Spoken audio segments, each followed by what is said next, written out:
Hello everyone, so this is my item review of the Big Earner from Team Fortress 2, and it's a spy knife, obviously. It's a pretty interesting little weapon. That was why I wanted to talk about it in this video. I don't believe that anyone else has covered this in depth, so, and even if they have, I'm going to bring my perspective on it. A quick disclaimer here, I'm not the best spy main. I'm not a spy main at all, in fact, I'm a soldier main. But I'm going to be talking about the weapon just because I've been playing a lot recently and I feel like I've improved somewhat as well. So, alongside being nice, at least in my opinion, let's talk about the stats. So, the Big Earner gives you 25% less health, not 25%, 25 less max health on wearer, and in exchange for that you get a speed and cloak boost on kill. So I think it fills about a third of your cloak meter. Yep, that sounds about right. And the speed boost is actually pretty significant. So this isn't just a getaway knife, although that is part of why it's useful. It's also a really interesting knife in terms of the kind of nice stuff you can do with it. Like these kind of chain stabs, like you saw just there. And just to clarify, the kills you gain with it only give you a speed boost if they are knife kills, so whether that be a face stab or a back stab doesn't matter, and revolver kills do not count, although they are also kills while you have the weapon equipped. That may not have been obvious to some of you, I haven't used the weapon very much. And in terms of the cloak boost you get, any invis watch will do, so including the dead ringer charges as well.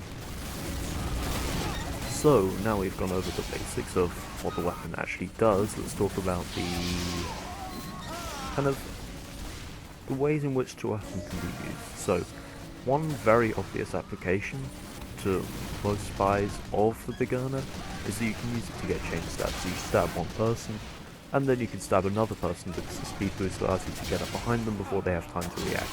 So you saw that again right there. Obviously that wasn't a very long chain stab, just a couple of people, but you get the general idea. And there are a couple of other applications of this as well, which may not be so obvious. So one technique that spy mains use a lot is they will stab an engineer, and then in the brief window, while after they've stabbed that engineer, they will then sap his sentry gun.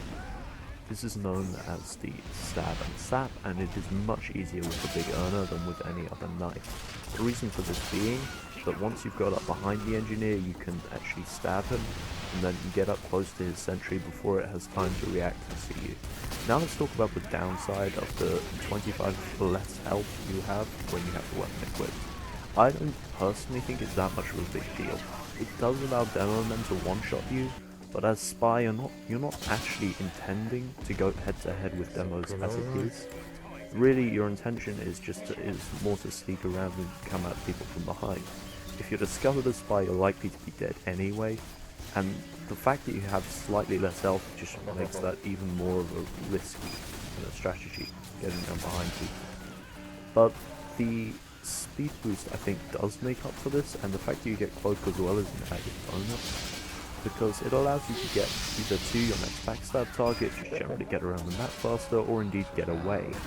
Now I do believe there's one little clip here where I actually stab and sap an engineer, and that was a pretty nice clip, so I'll be talking more about that in greater depth. Alright, here it is. So I got up, I stabbed the engineer, and then I managed to sap the sentry before it could shoot at me.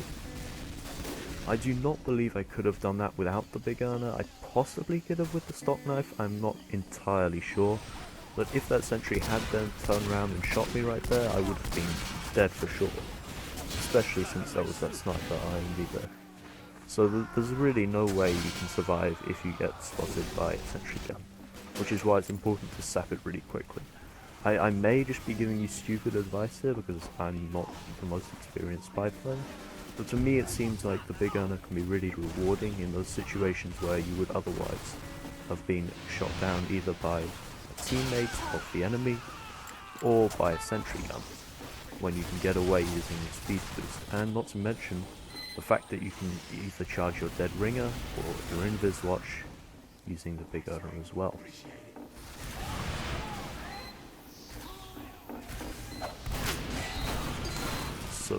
I don't really have much more to say on the topic of this weapon, apart from the overall kind of consensus of the community. So I did a little bit of research for this video, and I think the majority of people would have similar thoughts to me on the weapon, but I don't see it used half as much as, say, the Conniver's kunai or the stock knife.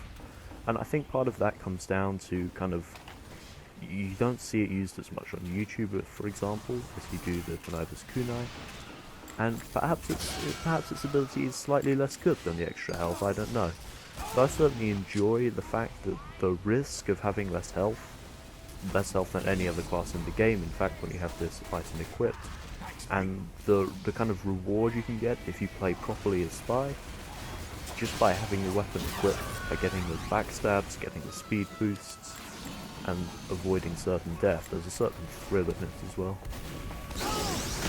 Do you agree with me? Do you disagree with me? I don't know, but these are my kind of opinions and thoughts. If you have something different, you can always comment. And otherwise, I'll probably be making another video soon, in which I'll not be playing Spy because it's humiliating enough having to play him once as it is, and showing you how bad I am at hitting ambassador headshots. And there we go. Thank you.